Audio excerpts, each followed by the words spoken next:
January 15th, 1947, Los Angeles, California. A young mother is walking her 3-year-old daughter to a shoe repair shop on a quiet residential street.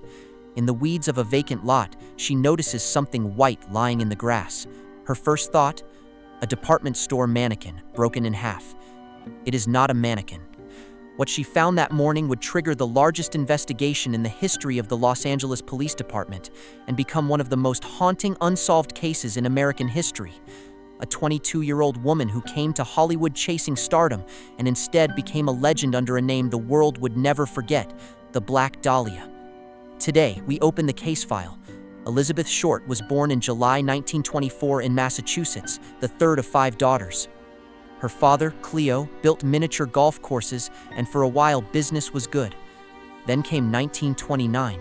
The stock market collapsed, and the Great Depression swallowed the family's savings almost overnight. One morning in 1930, Cleo drove off alone and never came home. Police found his empty car abandoned on a bridge. Everyone drew the same conclusion. Crushed by debt, he had ended his own life. Elizabeth's mother, Phoebe, took a bookkeeping job and raised 5 girls by herself, leaning on public assistance just to keep food on the table. And yet, every single weekend, she scraped together enough change to take her daughters to the movies. On that glowing screen, 6-year-old Elizabeth found her escape, and she found her dream. One day, she would be up there too, an actress. But Boston winters were brutal, and Elizabeth was a fragile child, plagued by asthma and lung problems her whole life. Doctors recommended a warmer climate, so at 16 she left high school and moved to Florida to live with relatives. Then, in 1942, a letter arrived that shattered everything the family believed. It was from Cleo, her father. He was alive. He had never jumped from that bridge. He had simply walked away from his old life and started over in California. Now he wanted to come back. Phoebe refused. She wanted nothing to do with him. But Elizabeth saw something else in that letter. An opportunity, because California meant Hollywood, and Hollywood meant the dream. At 18, Elizabeth moved to Vallejo, California, to live with a father she barely remembered. It fell apart within weeks. He complained that she stayed out all night and never lifted a finger around the house. The arguments turned ugly, and father and daughter cut ties for good. Elizabeth was on her own now. In early 1943, she found a job at Camp Cook, a military base up the coast, where the soldiers voted her cutest girl of the week. But that September, police in Santa Barbara arrested her for underage drinking. She was 19. The legal age was 21. Her fingerprints went into a federal file. Remember that detail. It matters later. Sent back east by juvenile authorities, Elizabeth drifted between Massachusetts and Florida. And in Florida, she met the love of her life. Major Matthew Gordon, a decorated officer in the Army Air Forces. They fell hard and fast. Before shipping out overseas, he asked her to wait for him. She told everyone they were engaged, that she would be an officer's wife. For once, the future looked bright. Then, on August 10, 1945, just days before the war ended, Gordon's plane went down. He did not survive. Friends said something inside Elizabeth broke that day and never healed.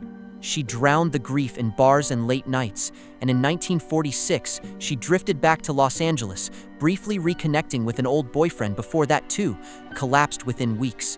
She waited tables near Hollywood, but the money vanished as fast as it came. Some nights she couldn't even cover the $1 rent on her room. She survived on charm, on borrowed dresses, and on the generosity of the men who bought her dinner. In December 1946, she turned up in San Diego, where a young woman named Dorothy French found her sleeping in an all-night movie theater and took her home. Elizabeth stayed with the French family for almost a month, telling them stories about her life that never quite added up. It was there she met Robert Manley, a 25-year-old traveling salesman, married, red-haired, friendly. On January 8, 1947, Manley drove Elizabeth back to Los Angeles. The next day, he dropped her off at the Biltmore, one of the grandest hotels downtown. She told him she was meeting her sister there. Hotel staff remembered seeing her that evening, making phone calls in the lobby, and then Elizabeth Short walked out of the Biltmore into the Los Angeles night and vanished. For the next 6 days, there is no confirmed trace of her, anywhere. 6 missing days. There were scattered reports, including one placing her at a cocktail lounge half a mile from the hotel that same evening, but nothing the police could ever confirm. What happened during those days, no one has ever been able to prove. Wednesday morning, January 15th, 1947. Around 10 a.m., Betty Bersinger and her little girl were walking along Norton Avenue in Leimert Park, a half-built neighborhood full of empty lots. That's when she saw the white shape in the weeds, the shape she thought was a broken mannequin. She looked closer, then she grabbed her daughter and ran for the nearest phone. Within minutes, sirens filled the street. What officers found stunned even the most hardened detectives on the force. The body of a young woman, unclothed, severed completely in half at the waist, the two halves placed about a foot apart in the grass, and she had been posed, deliberately arms raised above her head. Legs arranged apart, displayed, as if the person responsible wanted the world to see their work. But here is what chilled investigators most. There was almost no blood at the scene. The body had been drained and washed clean. This wasn't where she died. This was only where she was put on display. The wounds told a story of unimaginable cruelty. Her mouth had been cut at the corners, extending toward the ears, a wound known as the Glasgow smile. Rope marks circled her wrists, her ankles, her neck. There were cuts and bruising across her body, evidence that she had been bound and tormented for hours, possibly days. A rose tattoo on her thigh had been sliced away. The coroner determined she died on January 14th from hemorrhage and shock caused by blows to the head and the wounds to her face. She had been alive through much of it. Nearby, police found an empty cement sack stained with watery blood, likely used to carry the body to the lot. A single heel print, faint tire tracks, and nothing else. No purse, no clothes, no identification. The victim was a ghost. But then someone remembered. Fingerprints. Copies of her prints were transmitted to the FBI in Washington using sound photo, an early wire photo machine borrowed from the press. The Bureau checked them against a collection of more than 100 million fingerprint cards, and it took them just 56 minutes to find a match. Her prints were in the files twice, once from a clerk job she had applied for at Camp Cook, and once from that arrest in Santa Barbara back in 1943 for underage drinking. The victim finally had a name, Elizabeth Short, 22 years old. The press descended on the story like a storm.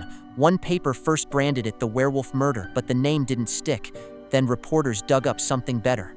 A film noir called The Blue Dahlia had just been in theaters, and according to newspaper accounts of the time, customers at a Long Beach drugstore had already given Elizabeth a nickname as wordplay on that title, inspired by the black clothing and dark-styled hair she was said to favor.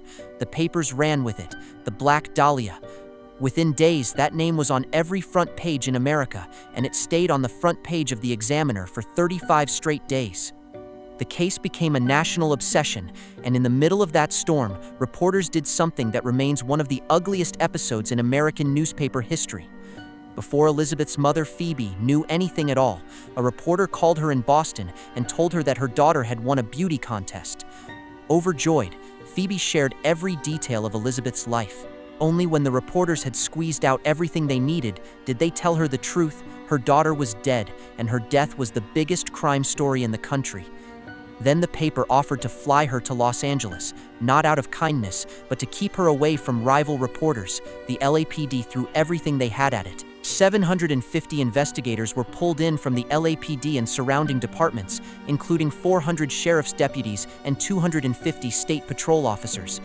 They searched storm drains, abandoned buildings, and sites along the Los Angeles River and came up empty. A city councilman posted a $10,000 reward, worth well over $100,000 in today's money, and tips flooded in from every direction.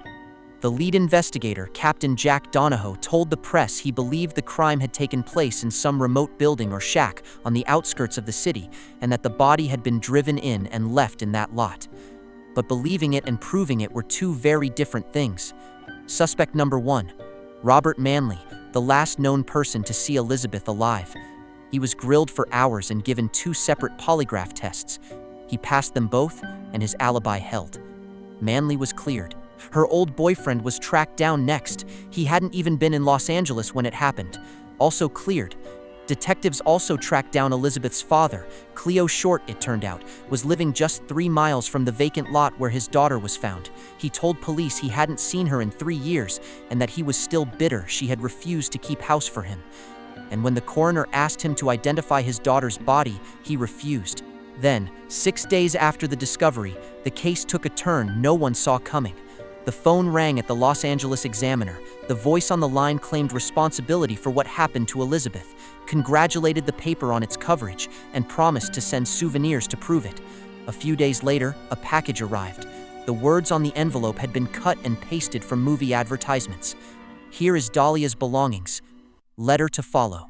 Inside were Elizabeth's birth certificate, business cards, photographs, and an address book containing the names of roughly 75 men. One page had been torn out, and every item had been carefully wiped down with gasoline, destroying any fingerprints. Whoever sent this understood forensics. Technicians did manage to lift a few partial prints from the envelope itself and rushed them to the FBI, but the prints were damaged in transit, and nothing ever came of them. Detectives tracked down the men in that address book, one by one. Nothing held up, but the address book itself raised eyebrows because it was embossed with the name of its original owner, Mark Hansen. Hansen was a nightclub owner and Elizabeth's former landlord. She had stayed at his house on and off for months in 1946. He had reportedly pursued her romantically, and she had turned him down. He had even spoken to her by phone the day before she disappeared. Hansen became a prime suspect, but no evidence ever directly tied him to the crime. He owned the Florentine Gardens, one of the most famous nightclubs on Hollywood Boulevard, and Elizabeth's Los Angeles life had orbited around his world. Over the following weeks, detectives worked through more than 150 men connected to her, one interview at a time. Every single one walked out cleared. Around the same time, Elizabeth's handbag and one black suede shoe turned up in a trash bin a couple of miles from the scene. They too had been wiped clean with gasoline, and the letters kept coming. One note, handwritten this time, promised that the sender would walk into the police station and turn themselves in on the morning of January 29th. It even carried a signature, the Black Dahlia Avenger. Detectives and reporters gathered and waited. No one came. That afternoon, a final message arrived. The sender had changed their mind, claiming the police would never give them a fair deal, and insisting that what happened to the Dahlia was, in their words, justified. 2 months later, on a beach in Venice, someone found a pile of men's clothing with a farewell note scrawled in pencil and tucked inside one of the shoes. The writer confessed to being the one responsible, said they were too cowardly to surrender, and claimed they were walking into the sea. Lifeguards searched the water. No body was ever found. Police concluded it was a hoax, and the hoaxes never stopped.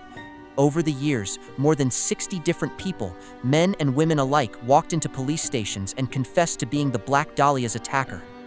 Every single confession fell apart, and some confessors were even charged with obstruction of justice for wasting the department's time. But one of them made front-page news. In February 1947, an Army corporal named Joseph Dumas returned from leave wearing blood-stained trousers, his pockets stuffed with newspaper clippings about the case. He produced a 50-page confession, claiming he had dated Elizabeth in Los Angeles and then suffered a mental blackout. One newspaper even declared that the case was solved, that the military had the Dahlia's attacker in custody. It hadn't. His story crumbled under scrutiny. The facts didn't line up, and Dumas was handed over to an Army psychiatrist. Like every other lead, it dissolved into nothing. Meanwhile, the medical examiners kept coming back to one cold fact. The body had been divided with remarkable precision, using a technique taught in medical schools of that era. This was not the work of an amateur. The person responsible had surgical knowledge. In mid-February, detectives served a warrant to the medical school of the University of Southern California, which stood not far from where the body was found, demanding a complete list of its students. They investigated everyone who looked suspicious, and they found nothing. By the spring of 1947, the case had officially gone cold, and in 1949, it came back to haunt the police department itself. A county grand jury was convened to examine why the LAPD had failed to close a string of cases involving women, Elizabeth's chief among them. The jurors noted that 192 suspects had been investigated and dismissed, and concluded that the case remained unsolved through lack of evidence rather than misconduct. Whatever the full truth, the trail had gone quiet, and it would stay quiet for decades. So, who did it? Almost 8 decades later, 3 theories still dominate the debate. Theory number 1. Dr. Walter Bailey. Bailey was a respected surgeon, and his family home stood just 1 block from the vacant lot where Elizabeth was found. His daughter was close friends with Elizabeth's older sister, meaning he may well have known the victim personally. Bailey died in 1948, barely a year after the case broke. And his autopsy revealed something disturbing: a degenerative brain disease, the kind that can erode judgment and impulse control. His estranged wife later hinted that he carried dark secrets, and some crime historians argue he had the skill, the proximity, and the deteriorating mind. But it remains a theory. No physical evidence has ever connected Dr. Bailey to the crime. Theory number 2, Leslie Dillon and the man behind the curtain. In 1949, Dillon, a hotel bellhop who had once worked as a mortician's assistant and dreamed of becoming a crime writer, wrote a letter to a police psychiatrist about the Dahlia case. He claimed the real culprit was a friend of his named Jeff Connors.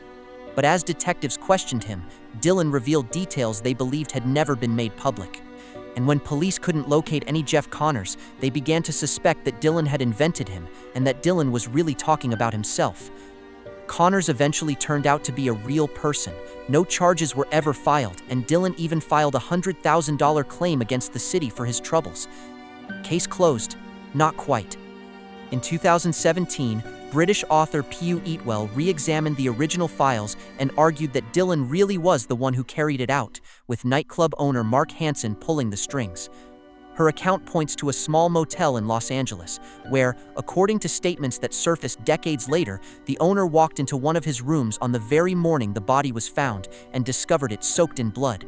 In another room, someone had left behind a bundle of women's clothing wrapped in brown paper, stained the same way, and instead of calling the police, he cleaned it all up. He had just been released from jail days earlier, and he wanted no part of anyone else's trouble. If that account is true, that motel room may have been the real crime scene, but it can never be verified. The records are gone, and everyone involved is dead. Which brings us to theory number 3, the most famous of them all. Dr. George Hodel. Hodel was a brilliant, wealthy Hollywood physician who ran a clinic downtown treating diseases people didn't talk about in public, which meant he knew the private secrets of some very powerful men. He counted celebrities among his friends and was said to host lavish parties at his Hollywood mansion. He was a genius with a dark magnetism, and he had formal surgical training. In 1945, 2 years before the Dahlia case, Hodel's secretary died of an overdose under circumstances police found suspicious, and he was seen destroying items connected to her. Nothing could be proven. In 1949, Hodel stood trial on charges of abusing his own teenage daughter. He was acquitted, but the trial put him squarely on the LAPD's radar for the Dahlia case. So in 1950, detectives did something extraordinary. They secretly wired his home with hidden microphones and listened. And on one of those recordings, they heard him say words to this effect: "Suppose I did do it to the Black Dahlia. They couldn't prove it now. They can't talk to my secretary anymore because she's dead." Think about that. His secretary died in 1945. The Dahlia case happened in 1947, and here he was, connecting himself to both. But before detectives could close in, Hodel left the country, spending the next 4 decades in the Philippines.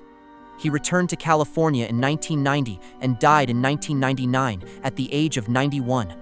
A free man. The story should have ended there. It didn't. Years later, his son, Steve Hodel, a retired LAPD homicide detective, was sorting through his late father's belongings when he found 2 photographs of a young woman he believed was Elizabeth Short.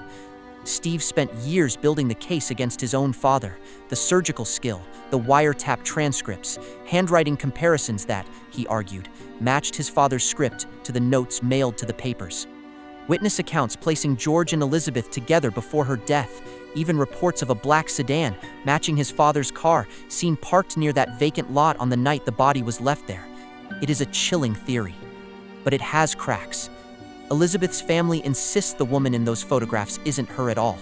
And Steve's credibility took a serious hit when he later claimed his father was also the Zodiac, a theory almost no one accepts since George Hodel was living in the Philippines when those crimes occurred. Wiretap transcripts are real, the words are chilling, but an overheard remark is not proof, and George Hodel was never charged with anything. And so the file remains open.